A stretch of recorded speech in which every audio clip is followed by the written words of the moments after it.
Are you done, Cuz? Just a little also back to New Zealand. How about some hot umu of tar and banana? Yeah, but I want something different. Something hotter. Ngay long one of sauce feel Uncle Johnny's. What is that? It's a hot chili sauce from Uncle Johnny's. Full of flavor and heaps of heat.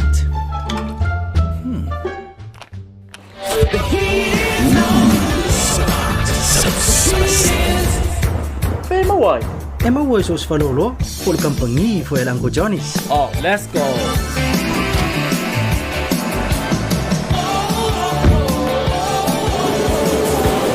Made with freshly harvested hot bird's eye chilies from our local farmers. Pickled to perfection with love and care by Uncle Johnny's.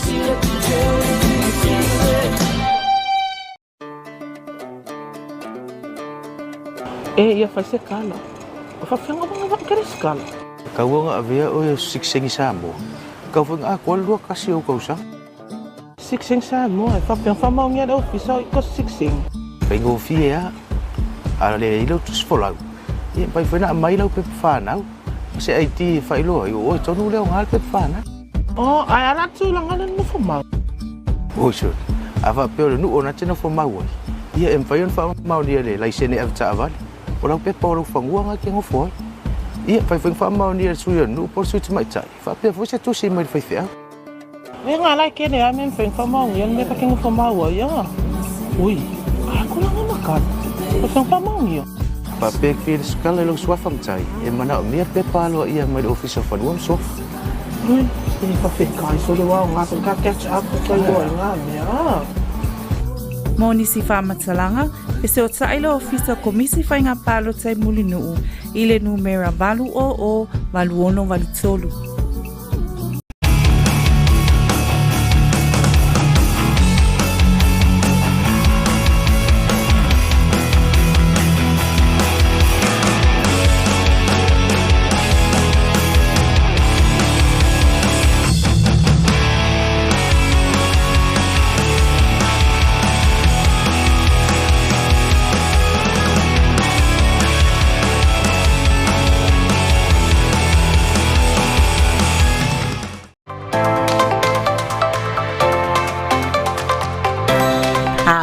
O le fuluma sani. Ia e malama masila fia aunga o le fuluma sani. O le fuluma sani o se wha ia a fia ia la ea o no vai rasi o le fulu e pipisi wha vai taimi. O aunga mafodinga vaai e a fia le maurunga le fiva, matutu le tale, tinga le ulu, tinga maso onga o pona ivi, ngangase mapepe le tino, tinga le whaai, matafe le isu. Petu so le lua vai aso pesili atu e mawhai una tale ele tangata wa afia. E vave le pipisi ino fuanga tumutumu e peio fale whainga luenga a onga maketi mawhale oloa. A whaiwa e tinga ina, vave va aise fo mai, pe vala au le ono o po le valu se lau, ono fafa o.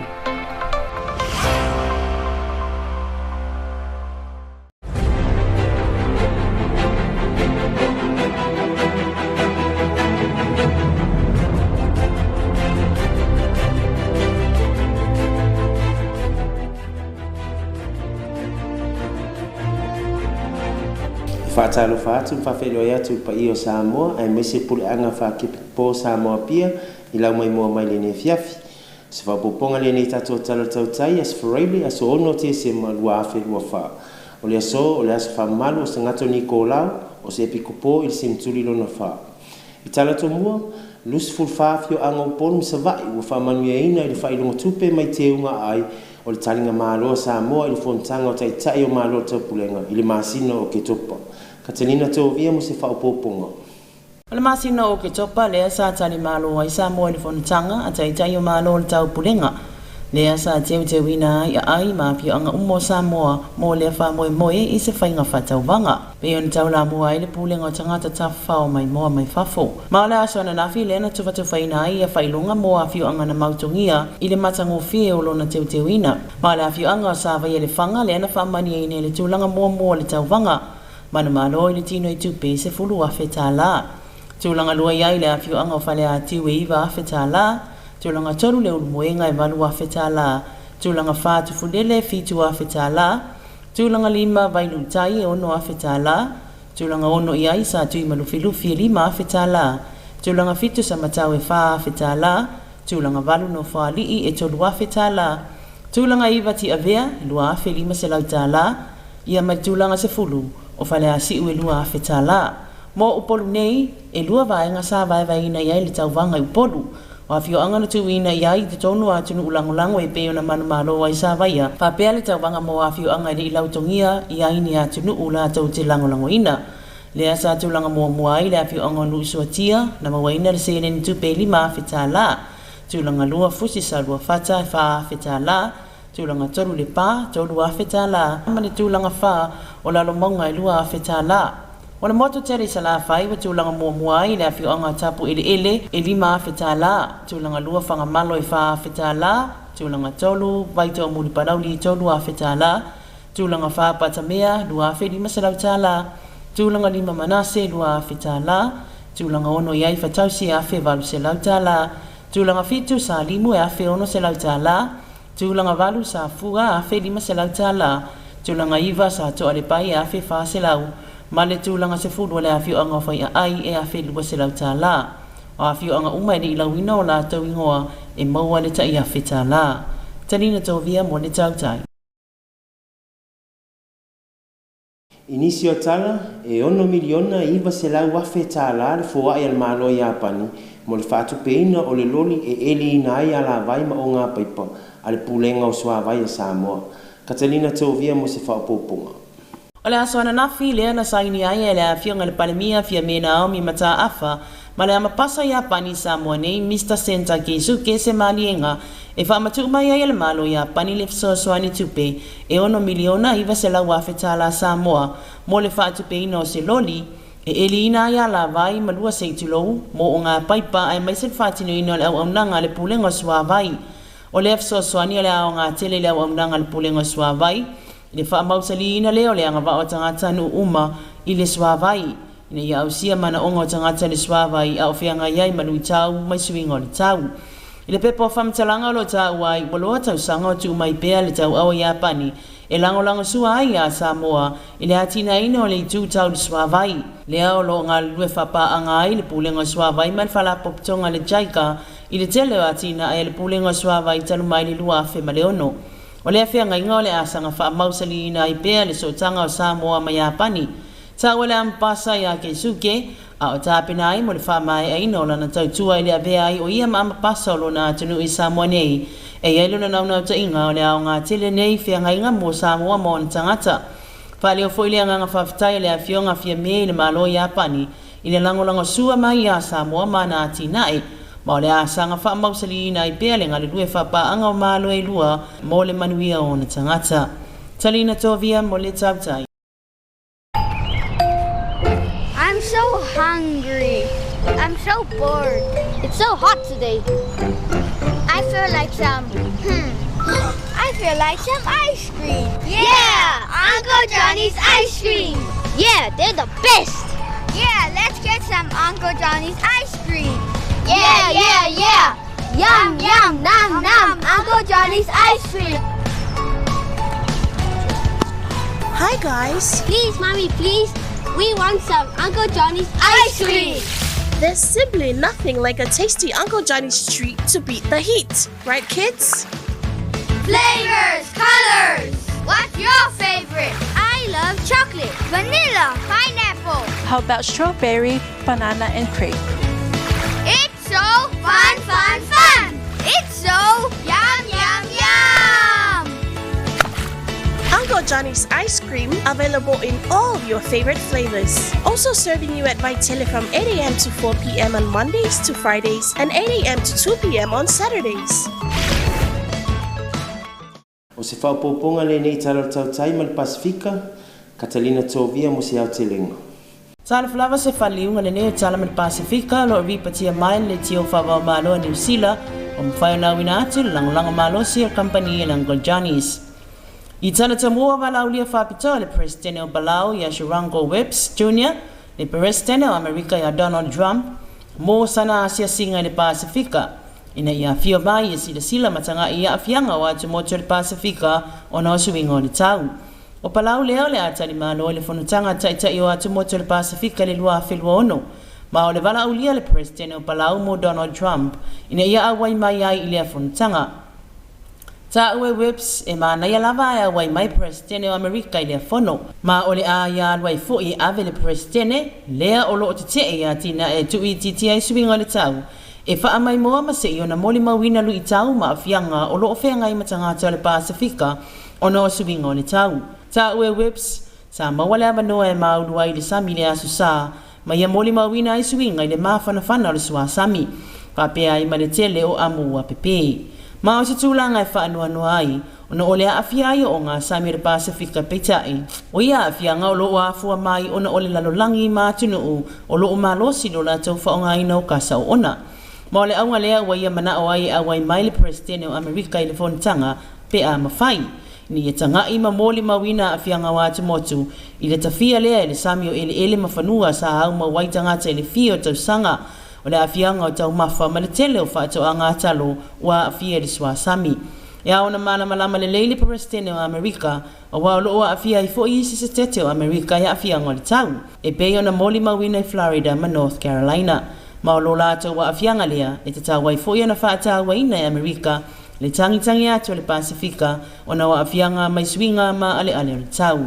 Wa toe ilo ne komisi e toe ilo ina tu la fono a Solomona le tu la fono mo fai poiponga ma le tu la fono mo urunga li te tea. O le ilo lo wa toe ilo ina ai le tu mau pea le tau sanga e whaatanga ai o na fai poipo le se fulu lima tau sanga pe siti atu i le se fulu walu tau sanga le matua. Se ripoti tu langa tau i fai poiponga i Solomona o lo maua i le toa tele o whanau tene e whai poipo e le iau lia le sifuru waru tau sanga. Mai lata i le ono pasene o tamaita i e whai poipo a le i atoa le sifuru lima tau sanga. E siria ma le lua se lau whanau iti ma tupulanga sa whaatala noa ina e le whala poptonga mo le lumana i manuia o whanau a malo au whatasi. Mana mo le mawina i e le whaatono le whala poptonga i a Jackie Southey le toa tele o tanga tole atunuu o loo langolango ina le si itia o tau sanga whaatapulaa e te tawai o na whai poipo. Ma o tausanga o lo whai poipo ai nisi o whanau teini Solomona, o tausanga ia o lo te tau o na aru ai le tamaititi le a onga. Ne iho atu i le teimi wa te tau ai o na whai le toa lua, wa umala a onga maua ni ngaluenga, ma maua le lumana i e tausi ai le a inga. Mo le mawina fo i whawhita uli i whanau o lo whai poipo e le i atoa le sifulima tausanga, lea o lo whaatu pula i ai sa wanga i te tonu a inga, ma o nisi wa mau i lava lula te wola. Mai te tau lawa i tangata o na langolango ina malosi le suia o le tula fono. E ala le si tio tau sanga whaata pulaa e anga wa ai le sakalameta le whai poiponga. Pau tua ina foi e whala poptonga le malo, ni a whao ngā se leo le atunuu, ma ia whai unga tonu malelei, mo le manuia o whanau tuptupua e mo le lumanai. Tala i el Pasifika mo le whai unga le neiva yaso, tau wha fua.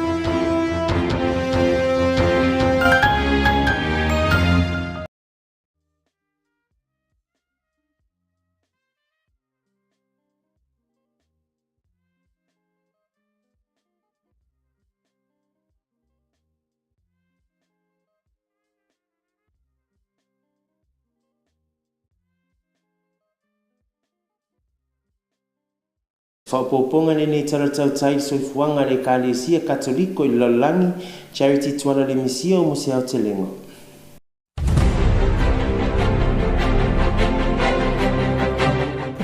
Whatu Samoa male pria whakepi ko Samoa pia o talo soifuanga le Kalesia Katoliko mai ima o le Lalangi. I mua itala, tau fi mau e Kerisiano Palestina le wha moe a o wha awawa i pia taua. O Alistair Dutton, o le wha o le wha poptonga tau Sosani Katoliko le Caritas Internationalis i lona lua o pito tele i Lalangi. Wa toi fo i totono Roma ina wa mai au sana si singa mai le a aipa ia. Le nofuanga o lo o iai moa au al Caritas o lo ngā lulu i le lave ino soifua talo o nā lia mai tawa i le wafta wa i o Israelu ma le Hamas. Pasoa date ni tu stala Vaticano e le o mapu le fsosoni a whapoptonga i totono o Gaza le West Bank ma le Panona. O se ngalwenga mata ina i awala o lo mawhai e le au whingalwenga o na whaawau le anga inga i le aso o lea le mo o mia whaatele wawe mo se puipuinga e tau fia le sapala i ato mea tau whaongaina i totono le atunuu. wana o whaato o teleina i o tangata o ti mai i a whainga. O a wala maofa i le tausinga e tangata o lola tau wha moinga au whaatupla i le wha le tono mai taua. Wha lili wina i e daten mai le wha arapi ma le wha farani le upo le wha moe e iailo na so ta inga anga i le maa losi sili ese. Nei lo o tinga o lo o lango nei le tangata i le taiminei ma o lona taua tele lea. Mo le tūlanga o Yerusalema na siasi atu ia i masino iulai ma lona awai atu i se fono le kalesia so whaatase lalangi. Sa tolo po ina ai o no tūlanga le talawhenga i le taimi o sa whainga sa whaia nei Beirut ma Tehran. Whamtalaina daten nei masina taluai o sa whainga i tutono Gaza o se ba ainga whanonoa i lona tau i whaatinonga wa le tatau o na whaia tangata tūlanga mai tawa inga ua o iai.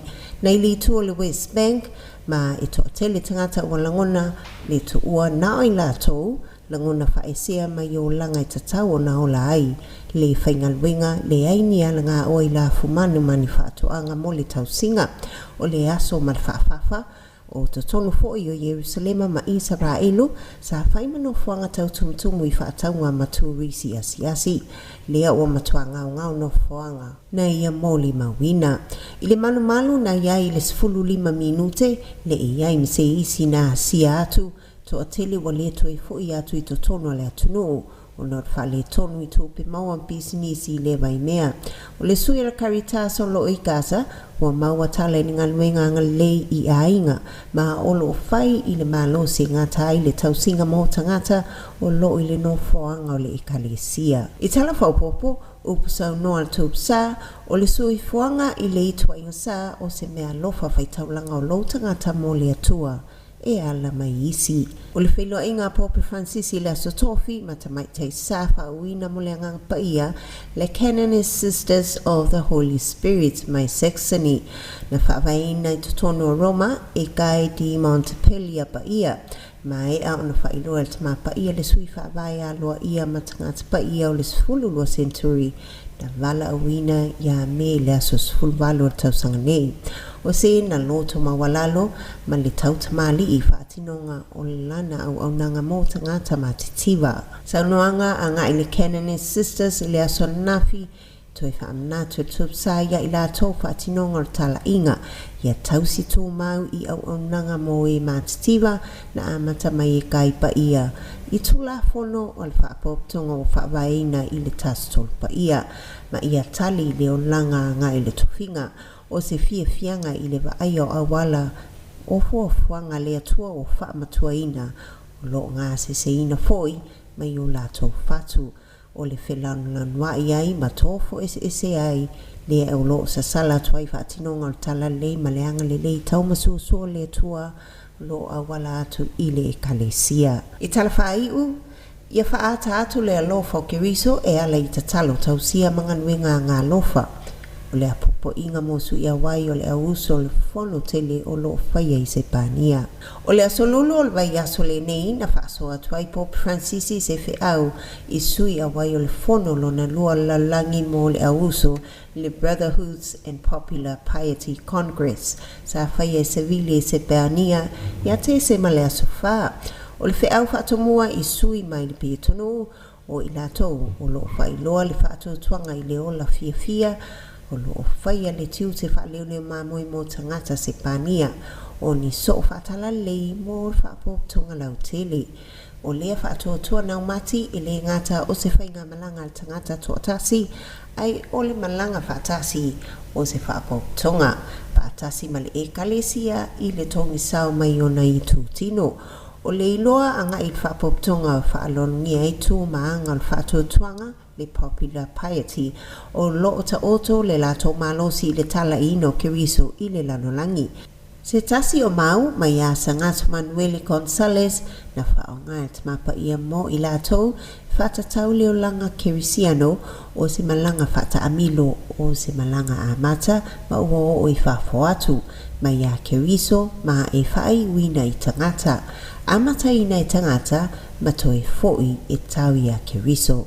O se ata o lo whaalia i le whato le ngalwenga tala i le kalesia o lo whaatinuina o le au mai au tangata e whaalata lata i le atua. O loi matamalingi I taimi o tatalo tausia, o ni taanga mai whaanoanoanga ma lea lofa whaavalea I lea tua. Lo moli mawina I nisi, ma o ni tautinonga malolosi ia ngai whaatotuanga. O tangata o lo ngā lala I le fia maua o lea lofa, le moni, le soifo manuia, se whai mea tonu. Masalo e mulmuliane whaatoa malama le tangata, o ia vainga e mo lea tua, o lea ngani e taupsai le au whaatotua, ia tali le ngā lala o tangata, e ala I ngā luenga ngā lofa, a batu lea malua o lea tua I tangata mawhatia I le tino ma lea nganga. O lea, wa lea na o se sauninga pa ia ua awai atu iai, ai o se whaata singa o lo o iai le tala inga o lea lofa o kiriso I le neila langi. Maria pa iai le tina o kalasia mamana, talo sia I mātou wa sulu wha ia atu ia te oi. O tala I roso I whanga le kalesia kātuliko, tō whasa I fua.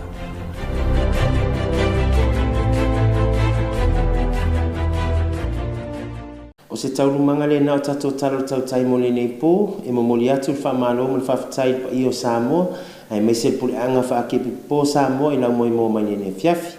E le whangalo ina fo I le whawhatai tato pa anga masani, whale askulimi Uncle Johnny, kampania Amau, man tanga luengo puna o whannatura man sio manga. Manuia le fiafi Samoa, ai me se le luatu I whai ungole nei vai aso, tō whaso I fua.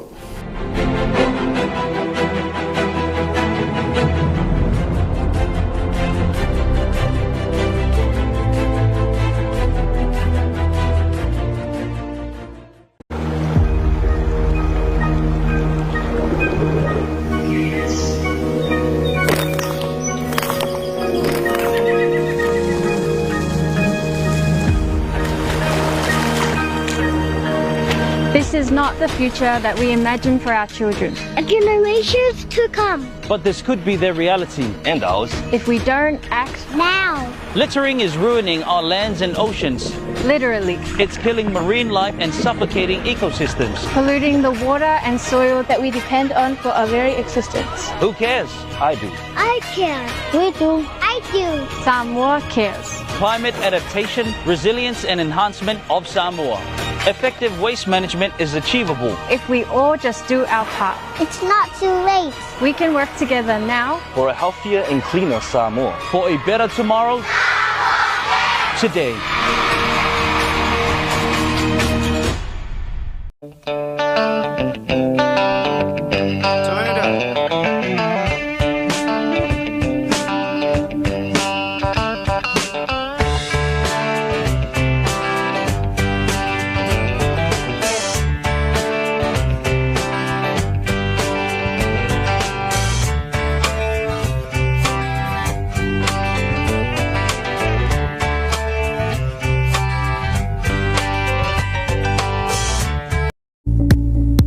Johnny's continue to bring you quality ice cream to ensure families have a great time when getting together.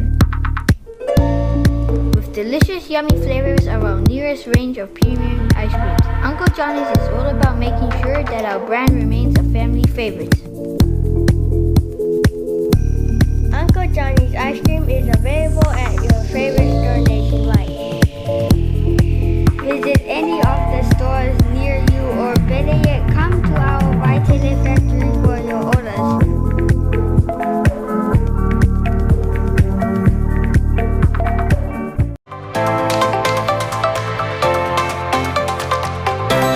Aunga o le fuluma sani.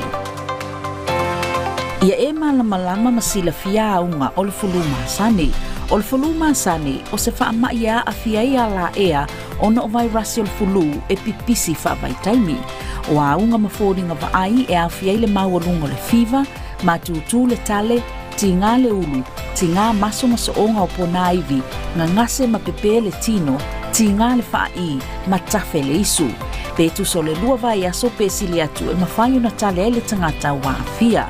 E vave le pipisi ino fuanga tumutumu, e peio fale whainga luenga, a onga maketi mawhale oloa. A whaiwa e tinga ina, vave va aise fo mai, be vala au le ono o, po le valu se lau, ono fafa o.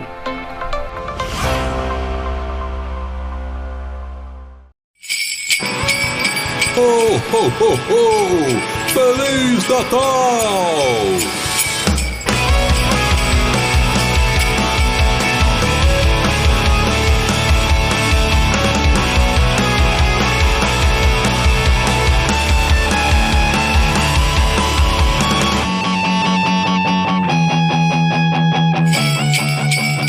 Ho, ho, ho, ho, ho!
Greetings and Talofalava Samoa and also the Archdiocese of Samoa Pia for your viewing tonight.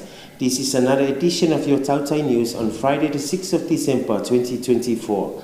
Today is the feast day of St. Nicholas, a bishop in the 4th century. Our main headline, 24 villages from Upolu and Savai received monetary prizes from the village purification competition held for the Commonwealth Heads of Government meeting in October.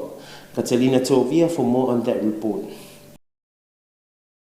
The village of Savaya has won the Best Decorated Host Jogom Nation Beautification Competition, organized by the Samoa Tourism Authority. The beautification competition drew on the traditional vibrant Samoan community spirit that decorated the villages and kept sanitation as the country hosted Jogom 2024 in October. Palatu came second, get 9,000 tala. The village hosted Antigua and Barbuda. In third place was Leon Moenga flying the Barbados flag, get 8,000 tala. Tufulele came fourth with 7,000 tala. Bairutai on fifth place with 6,000 tala. Sixth place, Satui Manufilufi with 5,000 tala. Samatau came seventh with 4,000 tala. Eighth place goes to Nofo Ali'i, won 3,000 tala. Ninth place goes to Tiavia with 2,000 tala. And 10th place to Faleasi'i with 2,000 tala. There were two other categories where several villages were recognized for the beautification of their surroundings. For Upolu, the village of Nusuatia took first place for beautification, won 5,000 tala. Fusi Saulofata came second, won 4,000 tala. Leba came third with 3,000 tala, and fourth place to Lalamonga with 2,000 tala. In Savai'i, the village of Tapueleele won the beautification program with 5,000 tala. Fangamalo came second with 4,000 tala. Vaito Omudi Palauli on the third place with 3,000 tala. Batamea on the fourth place with 2,500 tala. Fifth place for Manasseh with 2,000 tala. Fatausi with 1,800. Salimu came seventh with 1,600 tala. Eighth place goes to Safua with 1,500 tala. Ninth place for Sato Alibai with 1,400 tala.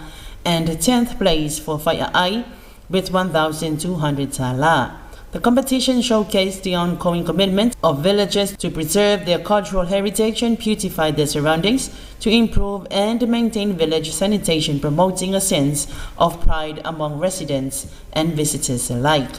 Talina Tovia for Tautai News. In other news, the government of Japan has granted 6,900,000 tala for the procurement of a new drilling rig truck and related equipment for the Samoa Water Authority. Catalina Tovia for more on that report. Government of Japan's assistance was formalized with a signing between the Honorable Prime Minister Fumio Naomi Mataafa and Ambassador of Japan to Samoa, His Excellency Mr. Senta Kisuke. The exchange of notes confirms a grant valued at 6,900,000 Samoan tala that will enable the procurement of a new drilling rig truck and related equipment for the Samoa Water Authority under Japan's Economic and Social Development Program. The assistance will significantly enhance the Samoa Water Authority's capacity to sustainably manage and develop water resources to ensure a reliable water supply to meet the needs of the growing population while building resilience against climate-related challenges. Japan is a long-standing partner in the water sector, supporting technical training, infrastructure development, and capacity-building initiatives. Since 2006, the Japan International Cooperation Agency has been working closely with Samoa Water Authority to improve water treatment filtration methods, enhance water safety, and reduce non-revenue water. These collaborative efforts between the governments of Japan and Samoa illustrate a shared commitment to advancing Samoa's economic and social development, while deepening the strong bilateral ties between the two nations. During the signing ceremony, Ambassador Senta also expressed his sentiments for the support and cooperation extended to him during his term, which will officially end on the 9th of December. Prime Minister reciprocated by thanking and congratulating the ambassador for a successful tenure and for his leadership in facilitating support towards strengthening the bilateral relationship and cooperation. Talina Tovia for Tautai News. And that's the end of our Tautai News for this evening. I would like to say thank you to you, our viewers throughout Samoa, and also the Archdiocese of Samoa Apia for joining us tonight. Acknowledging our major sponsors, Uncle Johnny's Ice Cream Factory, Chan Mau Company Limited, and the Ministry of Natural Resources and Environment. Good night, Samoa, and have a blessed weekend. Tō whāsoi fua.